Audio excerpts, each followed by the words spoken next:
Para comenzar formalmente, les presento a María del Carmen Ruiz, quien será nuestro moderador el día de hoy. María Carmen, bienvenida, buenos días. Gracias, Adriana, buenos días. Buenos días a todos, bienvenidos al webinar Duración de la instalación eléctrica. Qué importante es saber cómo es y cuánto dura la instalación eléctrica y sobre todo si maximizamos su utilidad o estamos aprovechando toda su utilidad antes de sustituirla.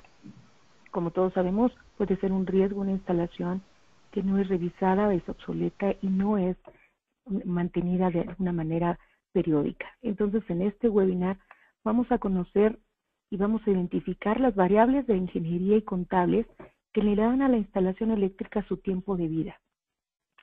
Y el día de hoy también vamos a platicar también un poco por qué a la Asociación Internacional del Cobre, a Procobre, el Centro Mexicano de Promoción del Cobre, nos interesa promocionar estos tipos de contenidos.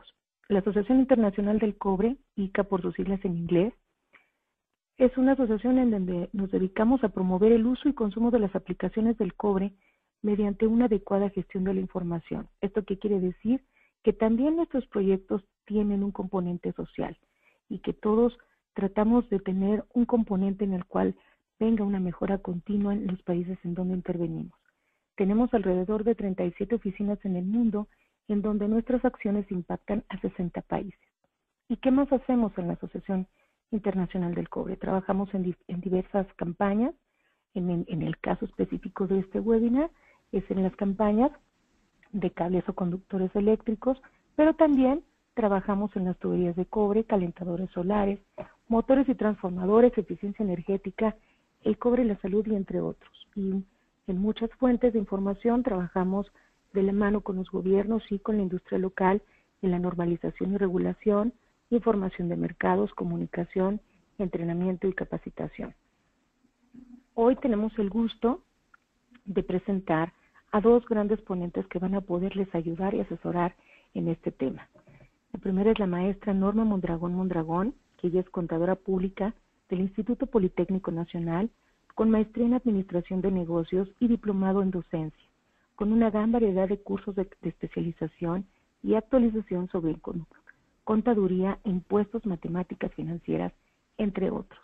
Y el maestro en Ciencias Enrique Balán, que tiene una ingeniería en telecomunicaciones y en sistemas por la Universidad La Salle, consultor de calidad de la energía y sistemas de puesta a tierra, miembro del Colegio de Ingenieros Mecánicos Electricistas de la Ciudad de México, asociado en IEEE, conferencista de la International Copper Association, y para la cual ha realizado publicaciones relativas al manejo y la calidad de la energía. Para mí es un gusto el día de hoy estar compartiendo con ellos este seminario que estoy segura que será muy útil para todos nosotros. Bienvenido, ingeniero, bienvenido, contadora, adelante por favor. Mari Ruiz, muchas gracias por tu presentación.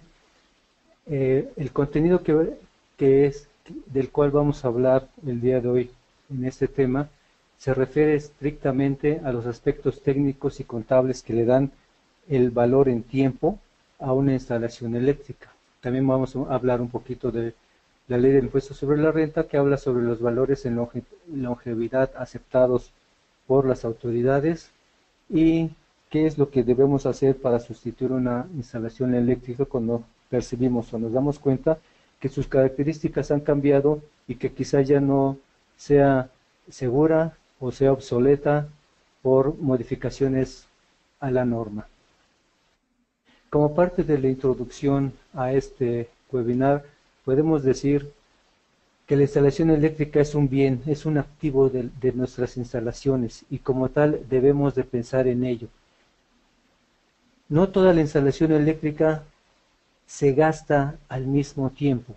Si hacemos una comparación con un automóvil, algunos elementos como los neumáticos tienen un tiempo de vida quizás 50-60 mil kilómetros de estar rodando, mientras que el motor de combustión interna podría tener 300.000 kilómetros siempre y cuando se le dé un mantenimiento adecuado. El sistema eléctrico del automóvil y algunos otros elementos también tienen diferencias en tiempo de vida. Así es justamente una instalación eléctrica. A la constante pregunta de ingenieros y técnicos de cuánto dura la instalación eléctrica, pues las preguntas es, ¿cuál es la intensidad de su uso? Es decir, la instalación eléctrica está determinada por ciertas variables.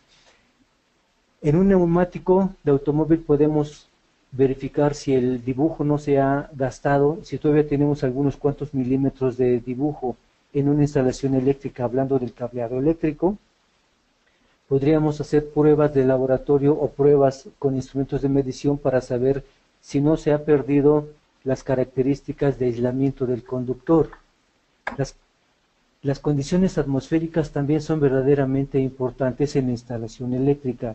Si ponemos dos piezas de vestir iguales, compradas al mismo tiempo, pensemos en la misma tienda, uno resguardada del sol y otro lo dejamos a la luz solar, nos vamos a dar cuenta que uno de ellos, la que está bajo ciertas condiciones atmosféricas, la luz solar, se va a deteriorar muchísimo más rápido y era la misma, digamos, la misma pieza.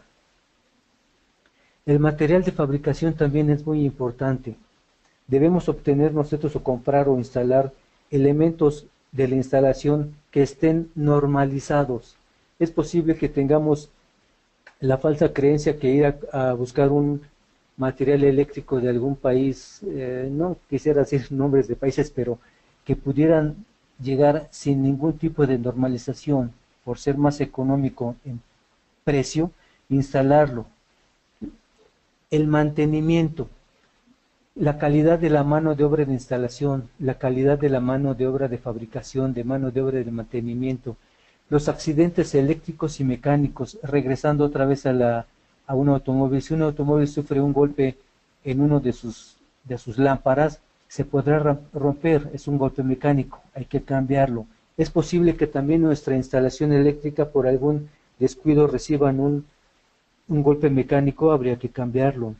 Un descuido o un accidente del tipo eléctrico, es decir, quizás una sobrecarga o un cortocircuito justamente en el cable, podría deteriorar el aislamiento.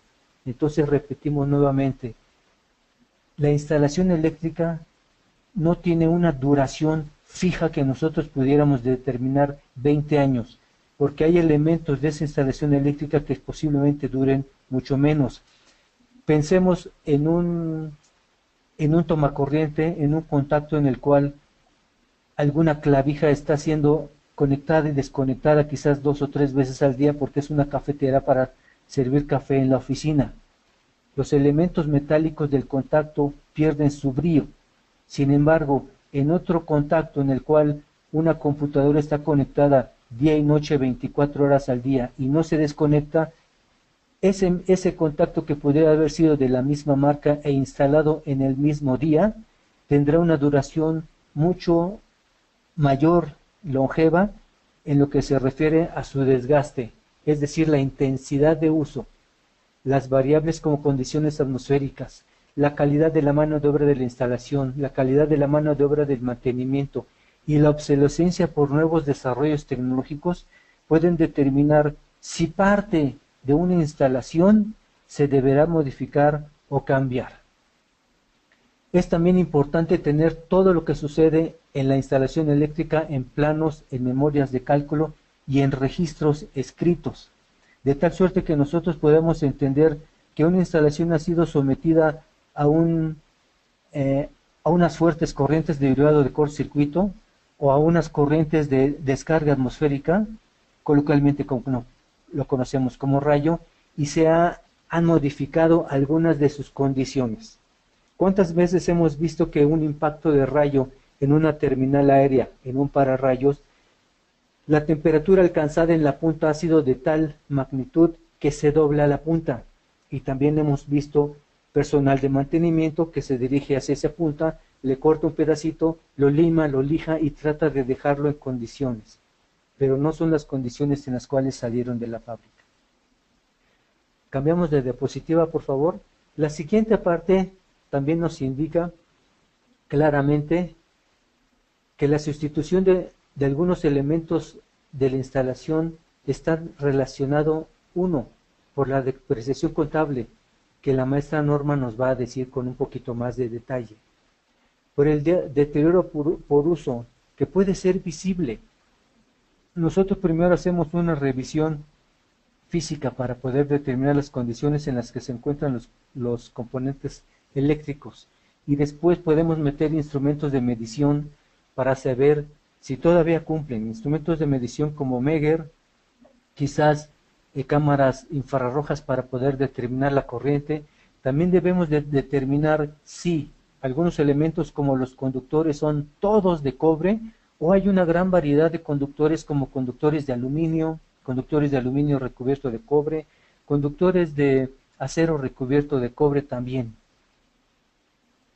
No es suficiente nada más medir la cantidad de corriente que está pasando por el conductor y comprobar si es suficiente el calibre del conductor para esa cantidad de corriente que estamos nosotros demandando. Si tenemos conductores de otros metales, es posible que exista migración, por ejemplo, del aluminio hacia el hierro o del aluminio hacia el cobre.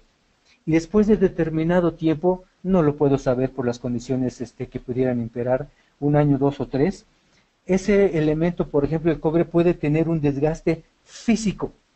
Entonces, a pesar de que sea de cierto calibre, ciertos milímetros cuadrados de área, la capacidad de corriente ha disminuido porque se ha desgastado, ha habido migración.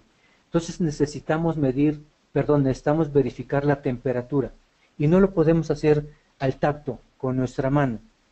Tenemos que hacerlo con un instrumento de medición que nos pueda determinar si la temperatura que se guardaba hace 5 años cuando se puso el conductor es la misma para la misma corriente y las mismas condiciones atmosféricas, temperatura y humedad que pudieran haber habido con la nueva medición que estamos haciendo 5 años después.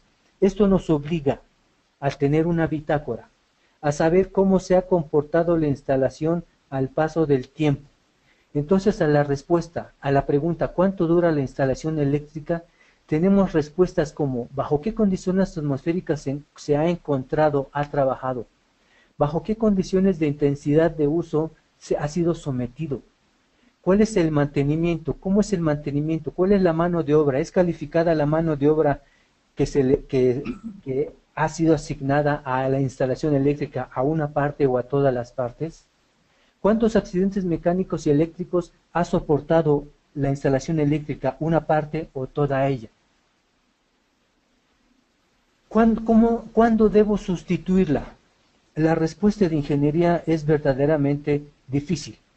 Si un fabricante de conductores eléctricos les dice 30 años, tendrá cierta experiencia ese fabricante para haber determinado 30 años bajo algunas condiciones atmosféricas y de uso.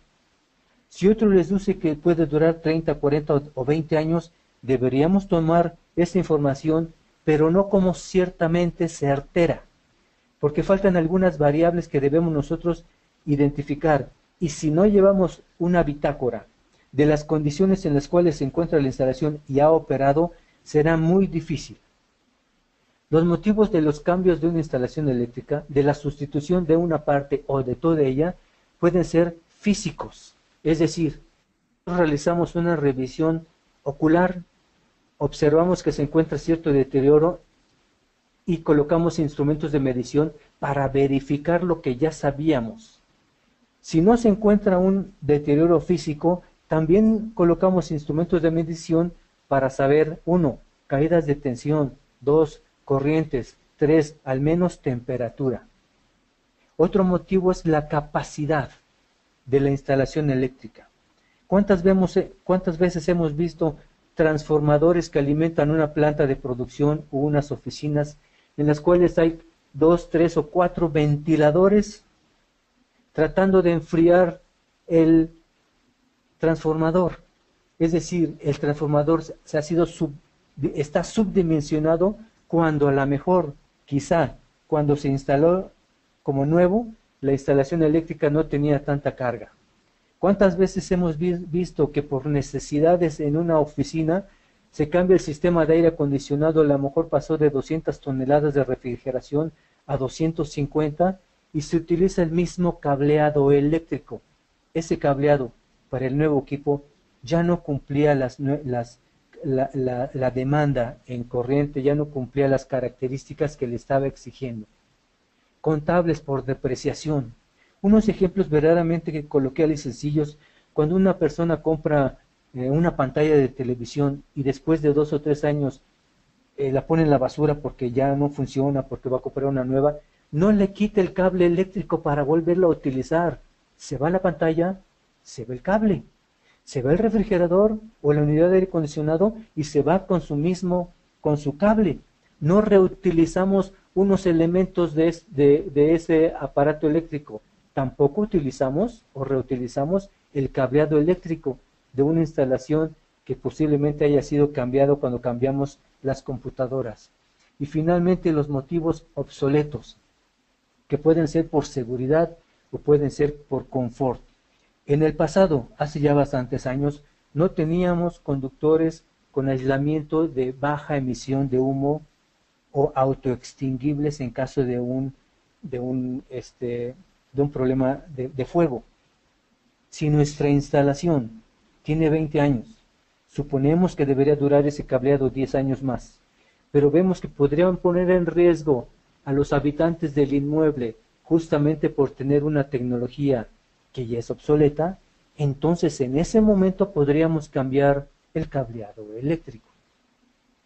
Entonces, a las preguntas de cuánto dura la instalación eléctrica en la parte técnica o en la parte de ingeniería, no hay una respuesta de 20 años, 21 o 22. Necesitamos hacer un análisis, necesitamos revisar cada uno de los diferentes elementos porque cada uno de ellos tiene duración diferente. ¿Cuándo debo de sustituirla? Primero, cuando pone en riesgo la seguridad de las personas y la seguridad de las instalaciones. ¿Cómo lo vamos a hacer? Haciendo una revisión física, observación ocular, haciendo unas mediciones. ¿Y en cuánto tiempo se deprecia? Esa parte le corresponde a nuestra contadora Norma Mondragón. Adelante, contadora. Gracias, ingeniero Balán. Buenos días. Bueno, yo voy a tratar con ustedes lo que es la parte contable de lo que sería la pérdida de valor. Para esto necesitamos entender ciertas definiciones. Entonces vamos a empezar por la importancia de lo que sería un activo fijo en una empresa. Las empresas tienen activos fijos para poder llevar a cabo su actividad y esta les pueda proporcionar cierta ganancia. Sin embargo, estos activos que se utilizan en la empresa llegan a tener por su uso o el transcurso del tiempo cierto desgaste. Este desgaste no solamente es por su actividad normal, sino que influyen algunos otros factores, como sería obviamente el factor climatológico, en este caso lo que es la obsolescencia por el cambio de cierto uso de nuevas tecnologías, y todos estos factores nos van a implicar que a lo mejor nuestros bienes dejen de ser útiles antes del tiempo establecido. A esta pérdida de valor del activo, ya sea por el transcurso del tiempo o por su uso, se le conoce contablemente como depreciación. Esta depreciación no es otra cosa más que una forma de ir cargando sistemáticamente al costo parte del valor de este activo, de acuerdo a cómo se va desarrollando o cómo se va utilizando. Dentro de esta depreciación tenemos 3 puntos muy importantes que tenemos que considerar.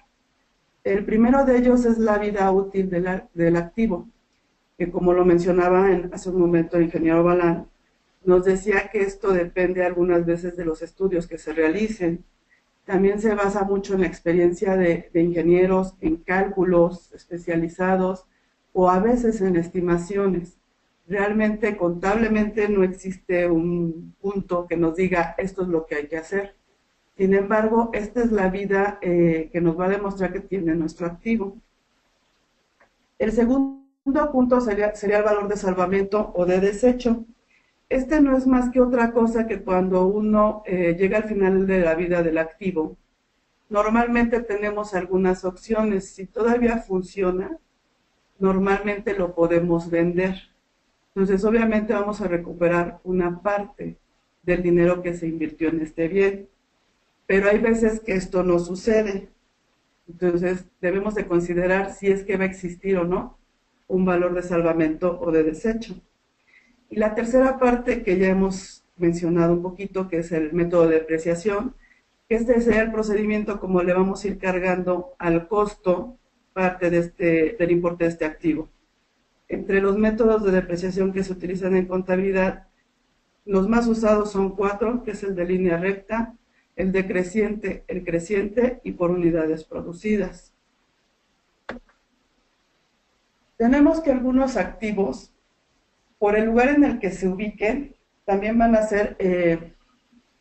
tener cierta variabilidad en lo que sería su vida útil, porque hay veces que cuando los bienes están en el exterior, obviamente se deprecian más rápido que si estuvieran en el interior de la propia empresa. Esta depreciación se va registrando periodo por periodo y obviamente se va a registrar en una cuenta que se llama depreciación acumulada, de tal forma que cuando se llegue al final de este periodo, el valor que yo tenga en esta cuenta debe de ser igual, salvo por $1, al valor de mi activo. ¿Por qué se tiene que quedar con el valor de $1? Porque si mi activo aún sigue funcionando, yo tengo que indicarle a todo el mundo que existe ese activo. Por eso es que se queda con el valor de $1. En el caso de que ya no sirviera o que se diera de baja o se perdiera, entonces sí el valor tendría que ser igual a 0.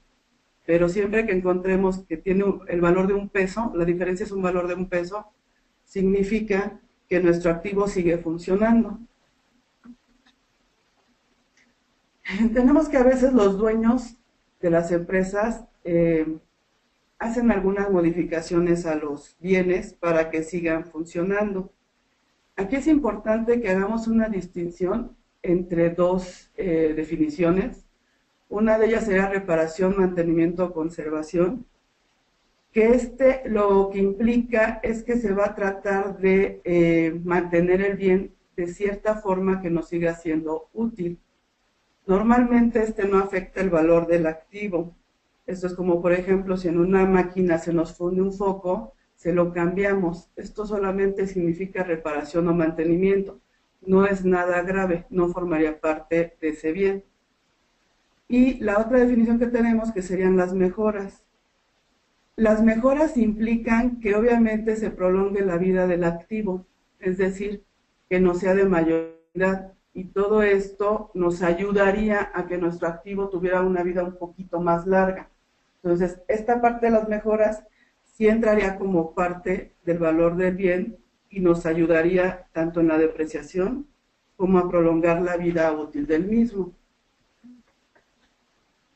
Hay otro concepto que se llama amortización, que es, cierta forma, es lo mismo que la depreciación, nada más que la amortización la vamos a aplicar a todos aquellos gastos iniciales de una empresa, como son los de instalación, gastos de organización, es decir, todo aquello que nos va a permitir que la empresa empiece a funcionar. Dentro de este tipo de gastos entraría, por ejemplo, si quisiéramos hacer las instalaciones para que la planta pudiera funcionar, esta parte iría incluida en lo que sería la amortización. Solamente cambia el nombre, la forma de manejarlos es lo mismo, amortización que depreciación. En este caso, para poderlos distinguir un poquito más con los gastos de mantenimiento, tenemos que una de las principales características de estos gastos de instalación es que son de montos considerados. Es decir, no nos vamos a gastar ni 10 pesos, ni 20 pesos, ni 100 pesos. O sea, son gastos que son considerables y obviamente son gastos que requieren cierto tiempo para su implementación. En algunos casos, cuando las empresas no cuentan con los recursos o el tiempo necesario para llevar a cabo un estudio para saber cuánto va a durar, normalmente recurrimos a lo que sería los porcentajes que maneja la ley del impuesto sobre la renta. Estos porcentajes que la ley del impuesto sobre la renta están basados obviamente en estudios, pero normalmente son promedios de vida, es decir, posiblemente nuestros bienes lleguen a durar más o duren menos dependiendo del uso que les estemos dando. Sin embargo, la ley nos establece que utilicemos estos porcientos para que podamos llevar un control. Dentro de estos porcentajes van a venir agrupados por distintos rubros. Más adelante los veremos algunos ejemplos para que puedan ver más o menos qué porcentaje se le da y en cuánto tiempo se deprecian ciertos rubros de activos. Tenemos que ser muy claros que la ley nos maneja los porcentajes máximos de depreciación. Sin embargo, si nosotros quisiéramos, podríamos usar unos menores, pero nunca podríamos utilizar porcentajes mayores a los que nos está indicando esta ley. Vamos a empezar por el artículo 25 que nos establece que los contribuyentes podrán hacer deducible las inversiones. Así es como le llaman la ley del impuesto sobre la renta a lo que nosotros estamos viendo como depreciaciones y amortizaciones. ¿Esto qué implica? Que para la gente que invierta o desee adquirir nuevos activos, van a poder ser deducibles siguiendo ciertos rubros de la ley. Entonces, esto es un beneficio para la empresa, porque aparte de hacerlos deducibles de impuestos, les proporciona que puedan seguir trabajando en condiciones óptimas. Tenemos después el artículo 31, que nos dice que las bases para la deducción de inversiones, estas nos implican que únicamente se va a poder deducir en base a cada uno de los porcentajes que la ley nos autorice, y este porcentaje se va a aplicar sobre el monto original de la inversión.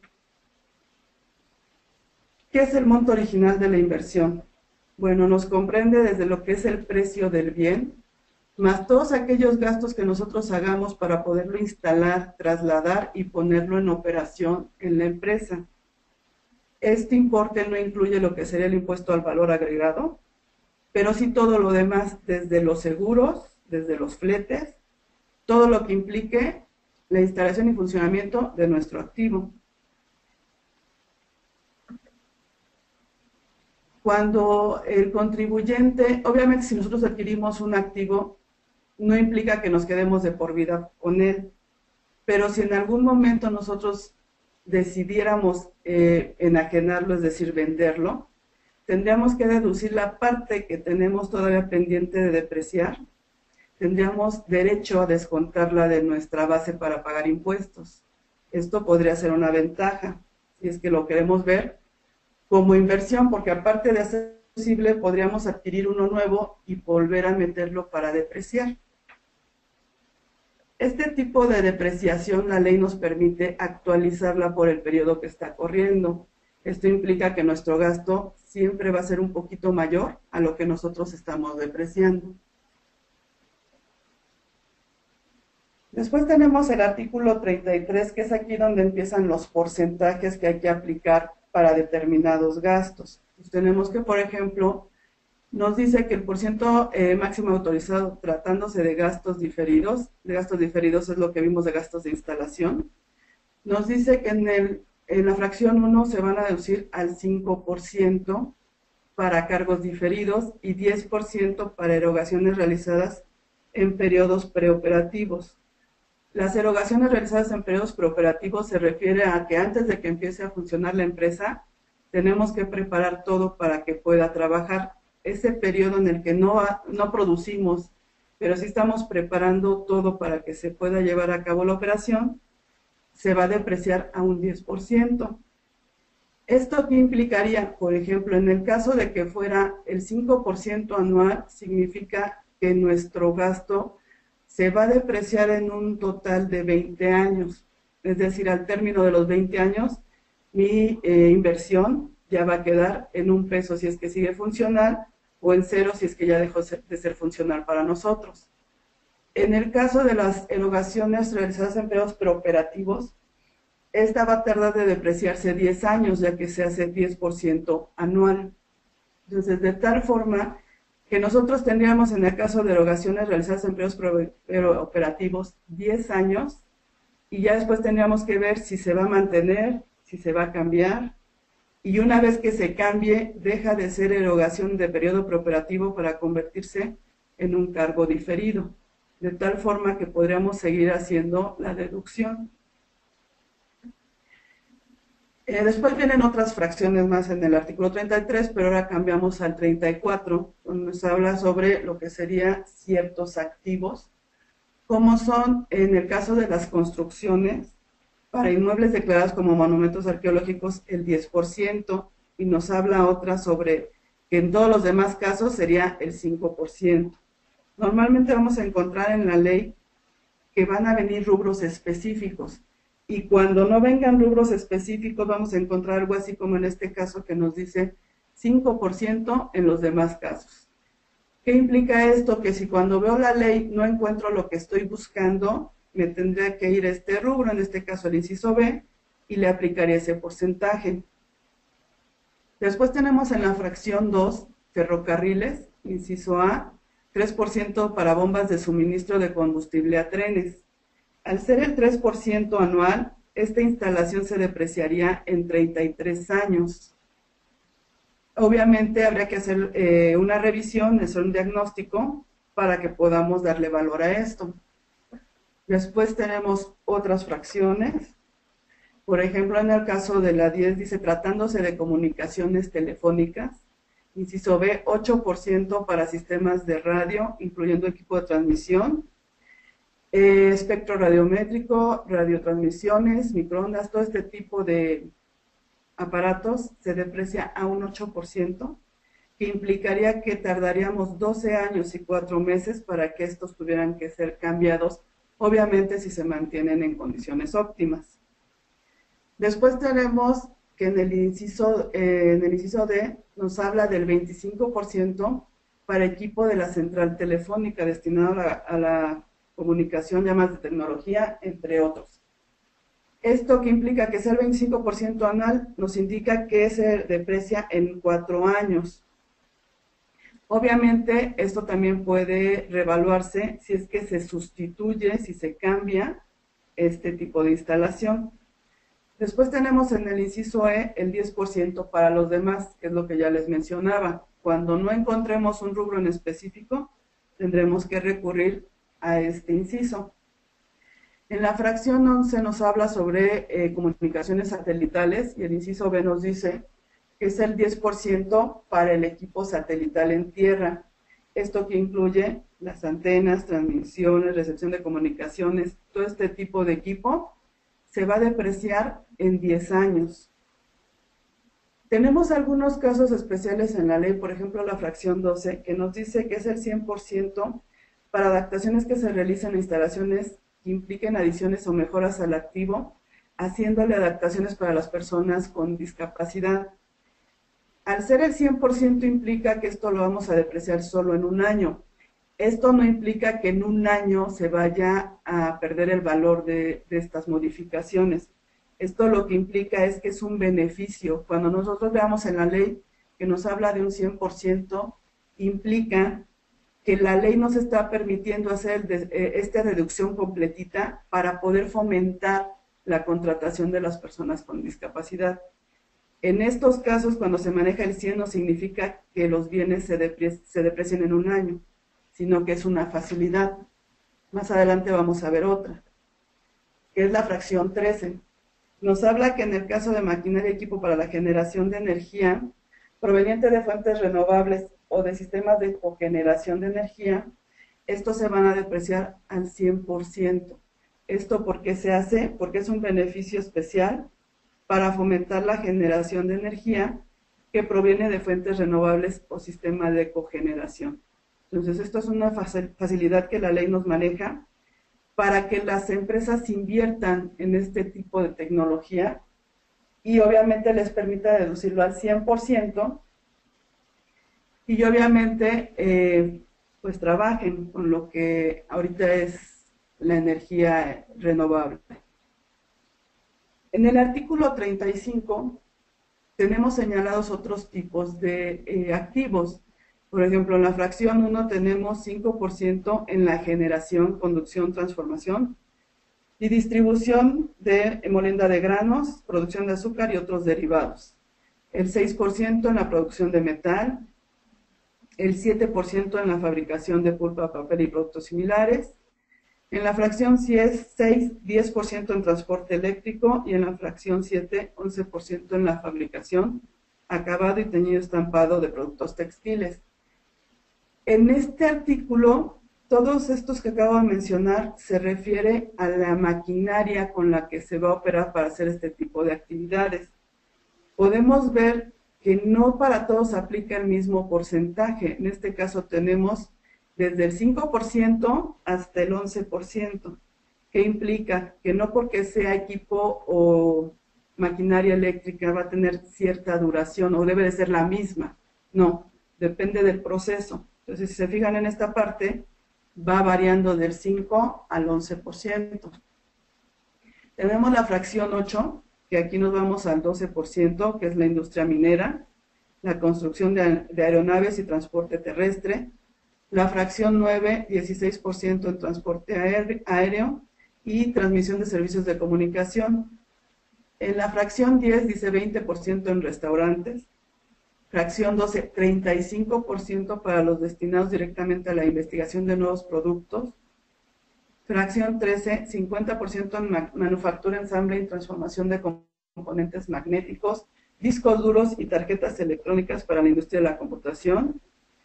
Fracción 14, 10% en otras actividades no específicas en este artículo, que es lo que les manejaba anteriormente. Si se fijan, normalmente cuando no entren en las fracciones, les va a permitir hacer ya sea una depreciación del 5% o del 10%. Después tenemos el artículo 36, donde nos dice que la deducción de las inversiones se debe de sujetar a lo siguiente. La fracción 1 nos habla sobre las reparaciones, adaptaciones e instalaciones que se le hagan a las inversiones, siempre y cuando esto implique adiciones o mejoras. Y nos menciona que en ningún caso vamos a poder incluir como un gasto, como una inversión, la conservación, mantenimiento y reparación.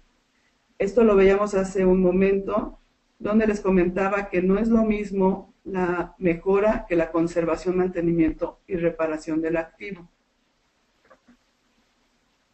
El artículo 37 nos habla sobre que las pérdidas de bienes del contribuyente por caso fortuito o fuerza mayor serán deducibles en el ejercicio que ocurran. ¿A qué se refiere esto? Si en determinado momento nosotros ya dijimos que nuestro bien va a durar 20 años, pero sufrimos ya sea por el robo o algo sucede y lo perdemos, significa que la parte que aún no hemos depreciado la podemos disminuir en ese momento. Esto que implicaría que nosotros tuviéramos que volver a invertir, ya sea para reponer el bien o para hacer que vuelva a funcionar. En este caso, nos menciona también lo de que veíamos hace rato que se tiene que quedar con un valor de 1 peso. Es decir, no se puede quedar en cero si es que sigue funcionando. Bueno, a partir de aquí empieza lo que sería la falta de mantenimiento oportuno. Es decir, todo nuestro equipo debe tener cierto mantenimiento, como veíamos hace rato. Sin embargo, esto no forma parte de lo que sería la depreciación del bien. Entonces, no sé, ingeniero Balán, si usted pudiera comentarnos algo más a partir de lo que serían las normas en este caso. Gracias, contadora. Lo que estamos viendo en este momento y lo que acabamos de escuchar por la maestra Norma Mondragón es que las instalaciones eléctricas que alimentan a cierto bien pueden tener un tiempo diferente. Una maquinaria puede ser depreciada, es decir, su valor en libros puede ser de 5, 10 o 20 años, mientras que la instalación eléctrica puede revaluarse. Es decir, puede ser que si la maquinaria, por daño, por obsolescencia, o porque ya no representaba un ingreso a la empresa, es puesta fuera de circulación, fuera de producción, la instalación eléctrica se podría reevaluar nuevamente. Nosotros lo que recomendamos es que la instalación eléctrica que alimente cierta máquina es parte justamente de esa máquina. Coloquialmente decimos, si la máquina se va, su instalación eléctrica o neumática o hidráulica o la que corresponda, también se debe ir por las características que requiere la nueva máquina que va a ocupar su lugar, pueden ser diferentes. Cuando nosotros vemos un sobrecalentamiento en la fotografía número 1 en la parte superior del cableado eléctrico, no porque no esté haciendo contacto con otro cable, pensemos que no somete a un riesgo innecesario a la instalación eléctrica y a todo lo que lo rodea. Entonces ese cableado debe ser sustituido. Ahí, en ese momento, se acabó la vida útil de ese componente.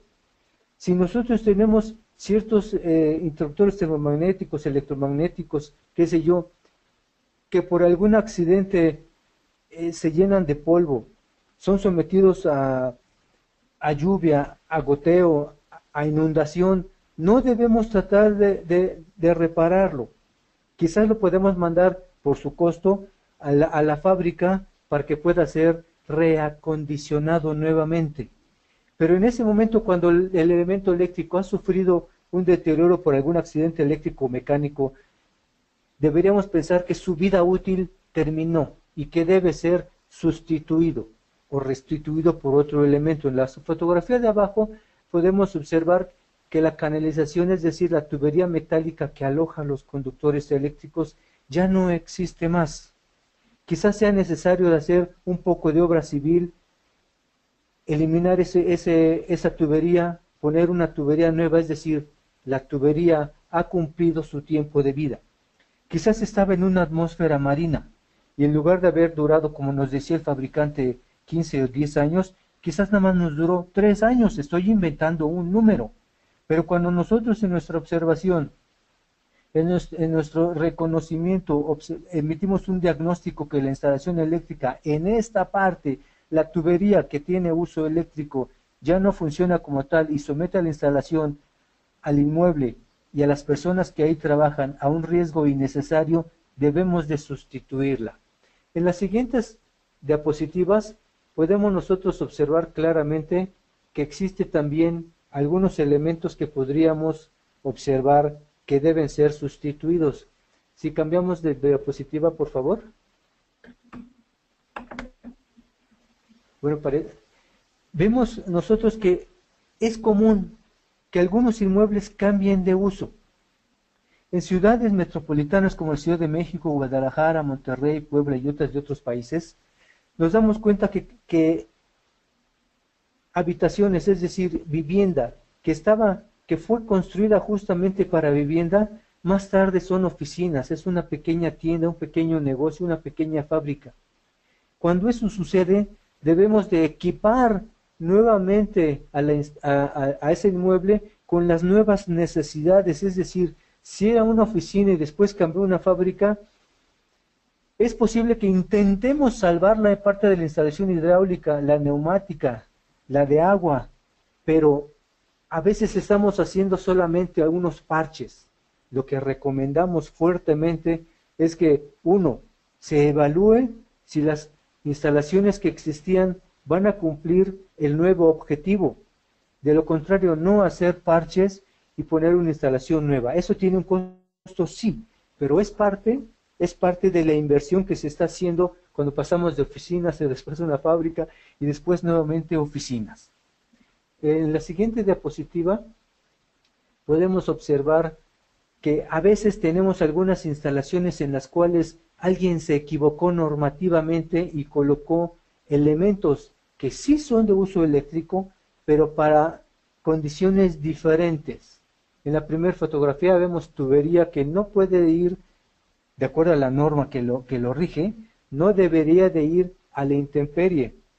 Cuando nos damos cuenta de esa naturaleza, tenemos que eliminar esa tubería. No vamos a dejar que pasen 4 o 5 años para tratar de salvar un poquito de dinero, porque el agua de lluvia podría penetrar en la tubería, deslizarse hasta donde están los interruptores y vamos a tener un daño mayor, o posiblemente la electrocución de una persona que pudiera estar trabajando, de un operario, de una persona de mantenimiento, de nosotros mismos que damos mantenimiento y hacemos obra eléctrica. Entonces es verdaderamente importante reconocer que la instalación eléctrica tiene un uso que está determinado por sus características propias, por su intensidad de uso, por las características atmosféricas en las cuales está trabajando, por los cambios de uso que podría haber. Si es necesario hacer instalaciones nuevas, estas deberán ser justamente realizadas de acuerdo a la normatividad. Entonces le vamos a dar un tiempo de vida dependiendo de las características técnicas o de las características de ingeniería en la cual fueron proyectados, y finalmente de las características de depreciación contable. Si instalamos una máquina que tiene una duración de 20 años, su instalación eléctrica deberá ser para 20 años. No vamos a poner su instalación eléctrica con componentes que pudiéramos nosotros determinar que van a durar 2 o 3 años. Y finalmente, en las conclusiones que podemos ver aquí, si es que siguen las conclusiones, cambiamos de diapositiva, podemos observar que hay dos factores claves para la duración de nuestra instalación eléctrica: la técnica, los factores técnicos, los factores de ingeniería, que no es fácil poder determinar. La instalación dura 20 años, 21 o 19, sino que está determinada por condiciones de uso, de intensidad, atmosféricas, de accidentes eléctricos y mecánicos, del mantenimiento, y el factor fiscal, que nos determina cuánto debería durar la instalación eléctrica, dependiendo si la ley del país, en este caso del país México, la ley del impuesto sobre la renta, nos indica que cierta maquinaria o cierto equipo tiene cierta duración, y le asignamos a priori la misma duración a esa instalación eléctrica. Si técnicamente consideramos que la instalación tiene una duración diferente, superior, podemos retirar la máquina y tratar de utilizar esa instalación siempre y cuando le hagamos algunas pruebas con instrumentos de medición, algunas pruebas de laboratorio, algunas pruebas de ingeniería, y podríamos darle un valor en tiempo adicional a esa instalación eléctrica. Es verdaderamente interesante la pregunta que nos hacen cotidianamente en muchos foros: ¿cuánto dura la instalación eléctrica? Viendo esta información, creo que podemos determinar cuánto dura la instalación eléctrica sin poder dar una fecha exacta. En diferentes países, las personas tienen un tiempo de vida medio. En algunos países puede ser 60 años, 70, 80. La instalación, dependiendo también de sus características genéticas y del medio en que lo rodea, de la alimentación, vicios y qué sé yo. Lo mismo podemos trasladar nosotros a nuestras instalaciones, que podrían ser hidráulicas, eléctricas, neumáticas. Y ya con esta información creo que podríamos determinar, justo con algunas normas, qué es lo que podemos realizar. Por ejemplo, si vamos a emitir un diagnóstico después de una revisión, tendríamos que poner en qué norma nos estamos basando, porque a lo mejor somos muy buenos como ingenieros, pero alguien puede decir: ¿en qué te basaste? Bueno, pues en México existe una norma de voluntaria, la NMX J604, que nos indica cuál es el procedimiento a realizar para determinar la longevidad de una instalación eléctrica y sus características, si estas todavía siguen siendo válidas después de cierto tiempo o de cierto uso. Mari Carmen Ruiz, no sé si tenemos algunas preguntas por allá, o Contadora Mondragón, no sé si tengas alguna conclusión. No, ingeniero. Muchas gracias, ingeniero Enrique Balán y maestra Norma Mondragón, por esta importante presentación. Yo creo que hay muchos elementos a considerar, pero que hoy tenemos más herramientas para poderlo hacer basado en estos conceptos que hoy nos presentaron. Vamos a dar paso a las preguntas que tenemos el día de hoy. Ya tenemos algunas. Una es tenemos al ingeniero José Luis Falcón, que nos dice: ¿cómo se valora la calidad de mano de obra y de los materiales usados?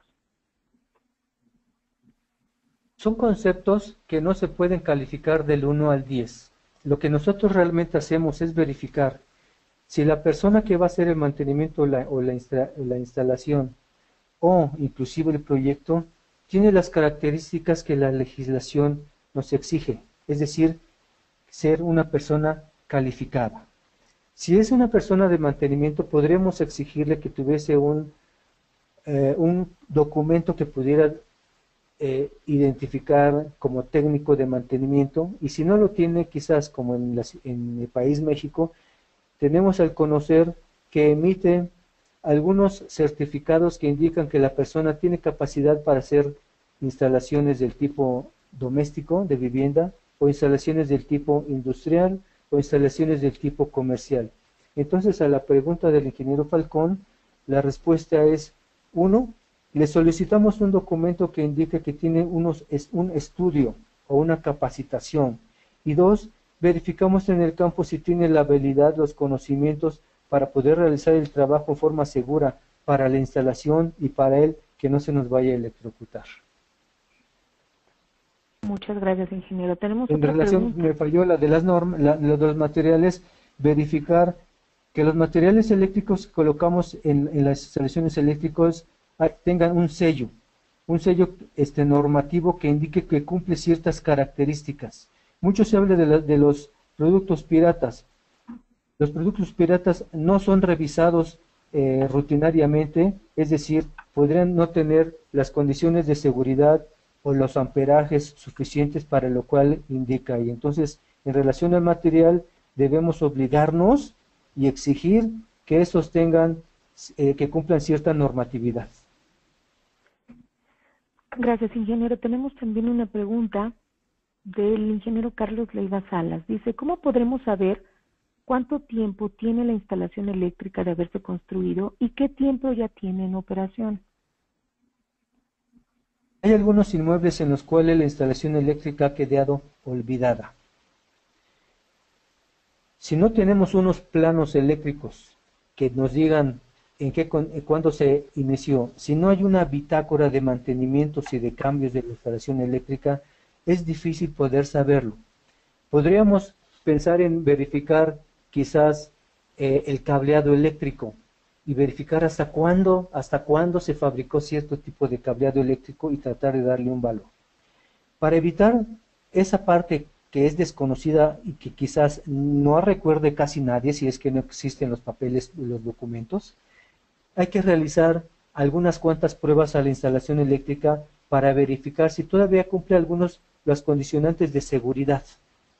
Si cumple las condicionantes de seguridad, podríamos darle un valor en tiempo todavía a dicha instalación. Entonces, si no tenemos ningún documento, pues no podemos estar suponiendo.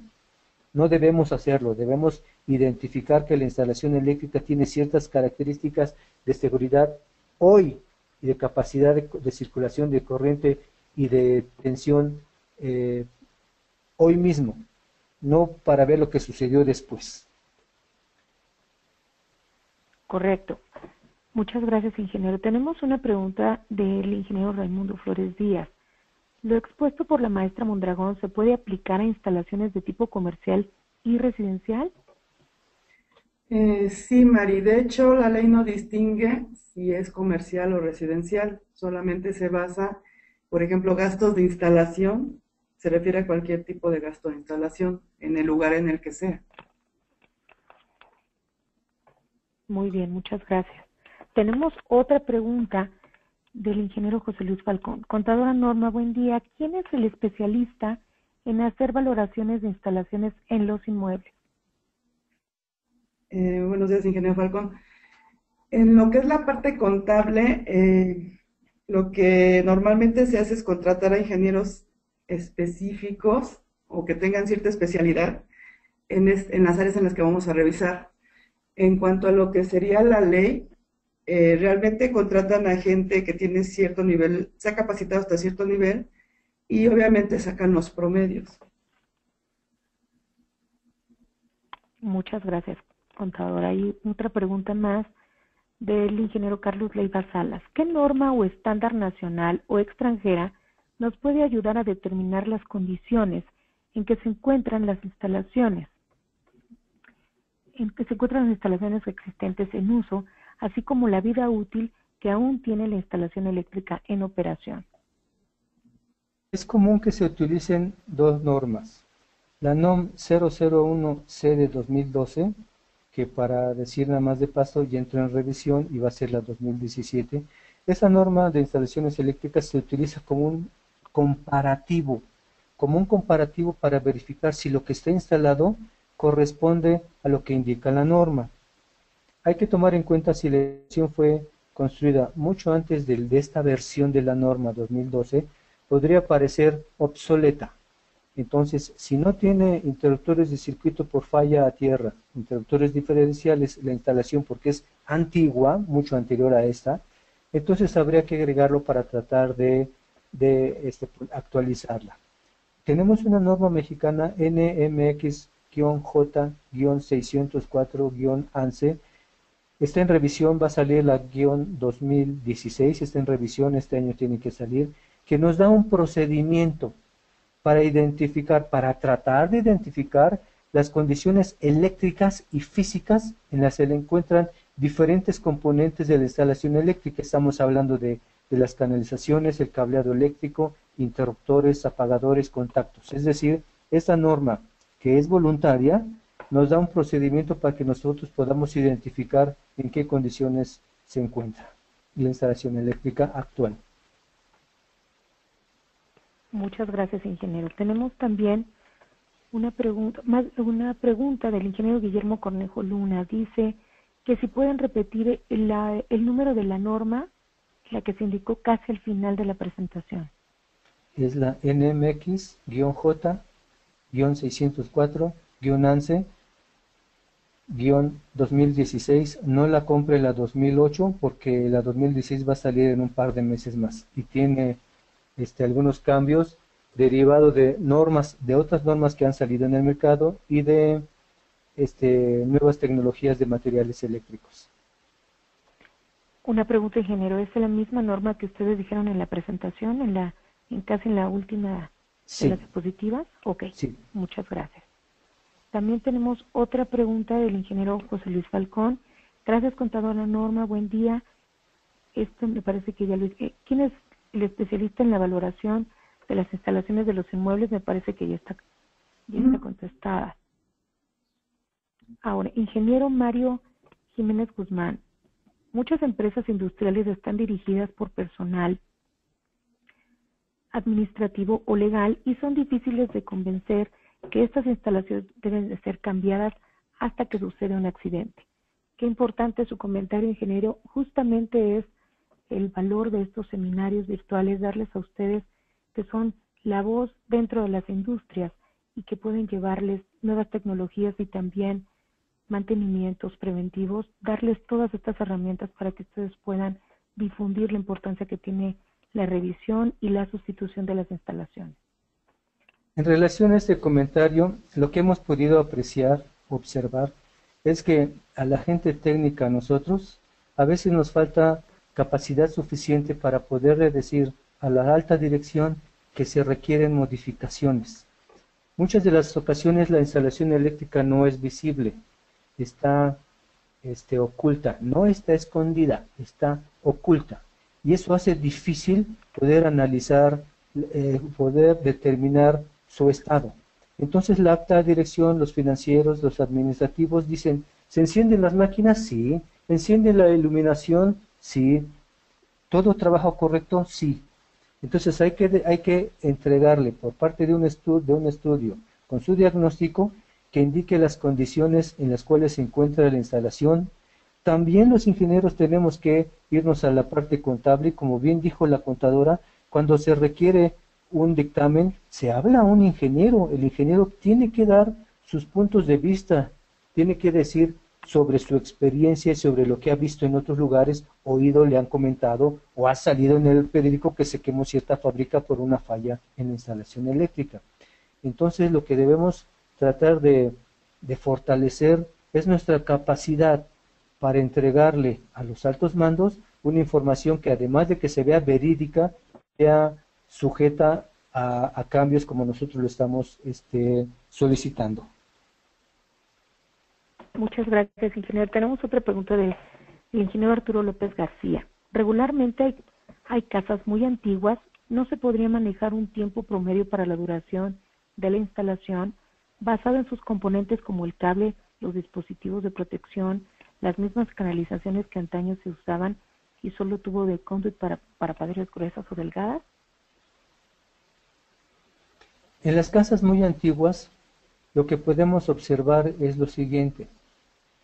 Cableado eléctrico sin protección mecánica, es decir, está sobre la pared. Hacer cambios, hacer horadaciones, perforaciones para poder poner tubería a veces es difícil y el costo se eleva bastante. Podemos observar también que hay interruptores o cajas de fusibles que fueron removido su interior, lo que conocemos coloquialmente como la masa, y fue colocado otro elemento de protección, es decir, hacemos parches.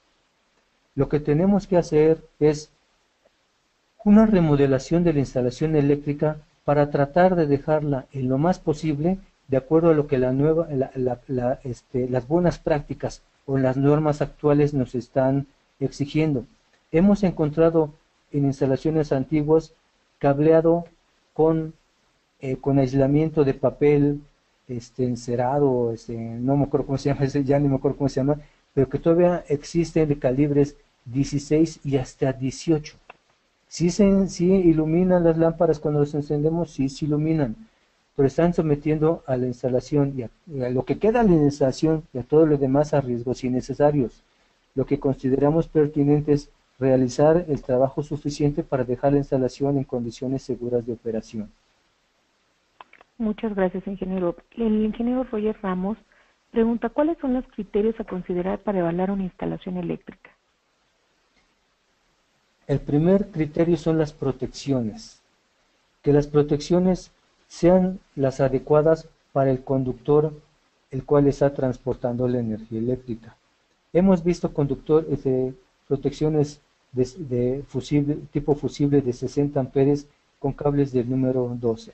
Esa es la primera parte. La segunda parte es verificar los aislamientos, es decir, que no vaya a existir fallas a tierra. ¿Cómo lo podemos hacer? Con equipo para medir, con megómetros para medir las fugas que pudiera haber entre conductores, en diferentes elementos civiles de la instalación eléctrica. Entonces, los dos puntos principales es, uno, capacidades, tanto de conductores como de protecciones, y dos, aislamientos, que no estén deteriorados.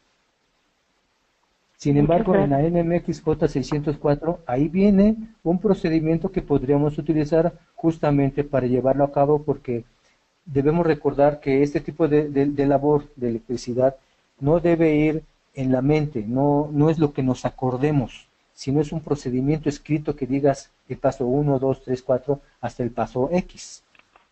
Adelante, señorita Ruiz. Muchas gracias, ingeniero. Hay una pregunta de Pablo Aarón García Medrano. Dice, vivo en Cancún y frecuentemente truenan los transformadores.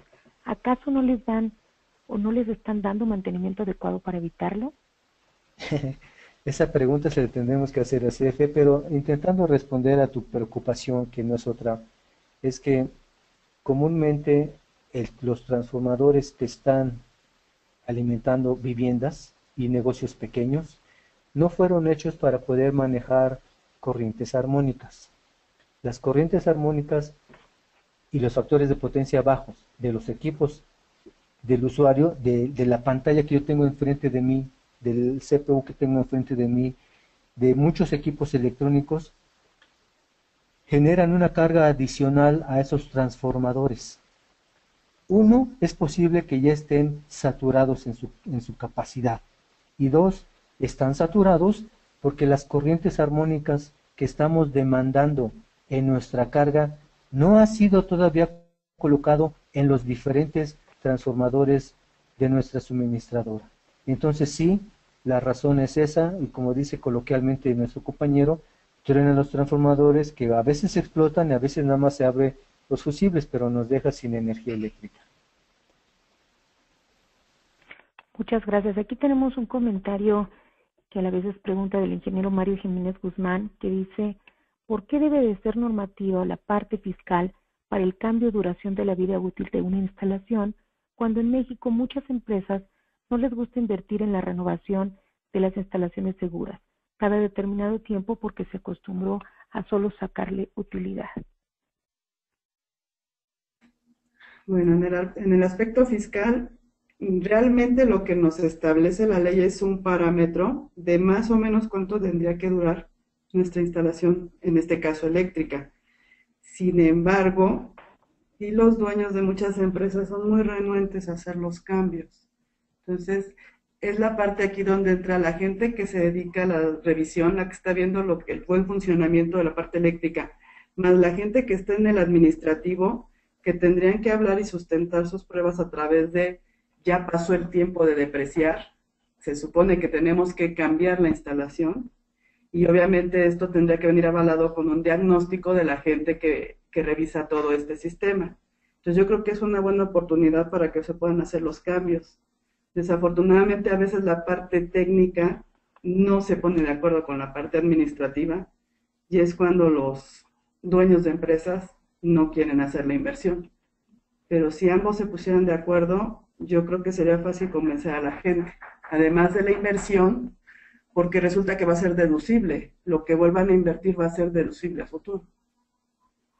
Muchas gracias, contadora. Pues tenemos ya, por último, dos, para no extendernos más del tiempo programado el día de hoy, tenemos solamente dos felicitaciones para ustedes. El ingeniero Pablo Aarón García Medrano, muchas gracias, me resuelven no solo una, sino muchas dudas. Y del ingeniero Guillermo Cornejo Luna, que dice: muchas gracias y felicitaciones a los ponentes por la claridad de sus conceptos. Gracias, ingenieros, por sus comentarios. Es muy útil que ustedes tengan la confianza de poder preguntar todas estas dudas que se generan para que todos podamos aprender a través de las preguntas. Sin más comentarios, para poder cerrar, les damos las gracias al ingeniero Enrique Balán Romero y a la maestra Norma Mondragón por su importante presentación del día de hoy. Gracias a toda la audiencia por participar en los seminarios y los invitamos a que sigan participando en este y muchos más seminarios que hay alrededor del año. Adriana, muchas gracias por el apoyo y por la transmisión. ¿Tenemos algún otro comentario más que invitarlos a seguir participando y a visitar nuestras páginas y redes sociales, en donde van a poder encontrar más información, tanto en www.procobre.org y en las siguientes informaciones que van a encontrar en las redes sociales. Muchas gracias. ¿Algún comentario más? Gracias, Mari Carmen. Gracias, ingeniero Balán. ¿Quiere comentar algo más? No, nada más que nos pongamos, como decimos coloquialmente, las pilas para saber que la duración de una instalación eléctrica no es solamente un dato, que hay que buscarlo, hay que encontrarlo, y solamente así tendremos instalaciones productivas y además seguras. Muchas gracias. Contadora, ¿gusta cerrar su presentación con algún comentario?